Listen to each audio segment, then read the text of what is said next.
नहीं, अखिलेश जी ने कल जो कैबिनेट बैठक हुई थी तो उस पर उन्होंने सवाल खड़ा कर दिया कि इस जगह पर योगी आदित्यनाथ को कैबिनेट नहीं करनी चाहिए और वो इसको पॉलिटिकल रूप दे रहे हैं महाकुंभ को। नहीं, बिल्कुल पॉलिटिकल नहीं है। 1% भी कोई यहाँ पॉलिटिकल, ना तो बैनर लगे हैं, ना किसी के झंडे लगे हैं, ना किसी के भी नहीं लगे। और पॉलिटिकल उनको किसने रोका आने से? उनको किसने मना किया आने से? वो भी आ सकते हैं, उससे बड़ा अपना दल बल लेके आ सकते हैं। अगर यहाँ महाराज जी ने अपनी कैबिनेट की बैठक की है, तो जनता के प्रतिनिधि हैं।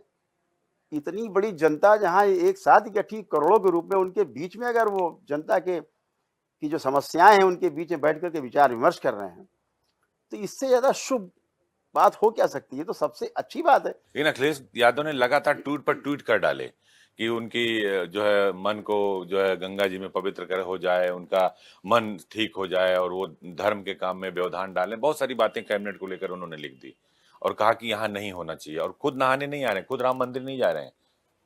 अब बेचारे अपनी चर्चा कर रहे होंगे वो, कि मन गंदा है कि मैला है, क्या है। आदमी अपने में देख लेता है तो दूसरे की बात करता है। तो हमें तो लगता नहीं, जो व्यवस्था आज इस महाकुंभ में है, पूर्ण महाकुंभ में, ना तो पहले कहीं देखी गई, ठीक है, ना आगे मुझे लगता है कि अगर ये योगी जी नहीं होंगे। नहीं कर पा रहे। अब जो जाग रहा है, सोने का आप नाटक करें, उसे कैसे जगाया जाए?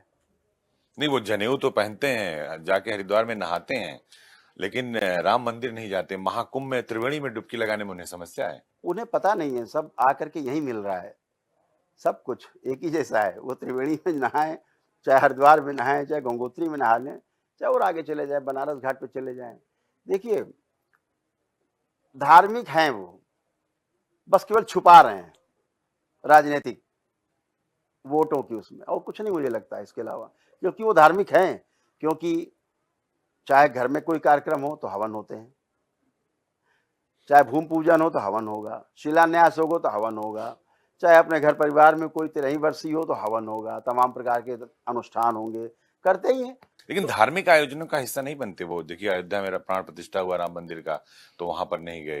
प्रयागराज महाकुंभ में इतना बड़ा कार्यक्रम चल रहा, सनातन का सबसे बड़ा मानव संगम यहाँ पर लगा हुआ है। वो कहते हैं कि महाकुंभ में किसी को बुलाना नहीं चाहिए, क्यों न्योता दे रही सरकार? मैंने तो देखा है, एक टीवी चैनल पे न्यूज़ देखी है, जब उनके पिताश्री की जो अंत्येष्टि हुई, उसके पश्चात वो विसर्जन करने के लिए गए वो बनारस में, और उन्होंने विसर्जन किया जाके। पूरी उन्होंने व्यवस्था को अपनाया धर्म की जो है, उसे कैसे नकार सकते हैं? फिर तो ये कहा जाए कि भाई फिर आप वहाँ क्यों जा रहे तो हैं? आप ये मानते हैं कि अंदर धार्मिक है वो। ये सब राजनीति, हाँ, राजनीति का मामला है, कुछ नहीं। उनको डर है कि चाहते तो वो भी है कि हिंदू राष्ट्र बन जाए, वो भी तो हिंदू है। वो भी चाहते हैं हिंदू राष्ट्र बन क्यों जाए? नहीं, क्यों नहीं, हम लोग अंदर तक समझते हैं।